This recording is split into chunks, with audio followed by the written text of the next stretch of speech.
তোমরা দুনিয়ার জীবন নিয়ে পাগল পাড়া হয়ে থাকো।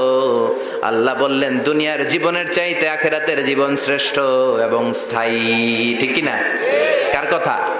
দুনিয়া স্থায়ী না আখিরাত স্থায়ী? দুনিয়া শ্রেষ্ঠ না আখিরাত শ্রেষ্ঠ? কিন্তু আমরা কোনটার পিছনে দৌড়াই? খালি দুনিয়া দুনিয়া। দুনিয়া কে মজা লে লো, দুনিয়া তোমারি হ্যায়। কিন্তু জান্নাত কে মজা লে লো, জান্নাত তোমারি হ্যায়, ওইটা কয় না। আছে না নাই? দুনিয়ার পেছনে পাগল হয়ে আমরা পড়ে থাকি।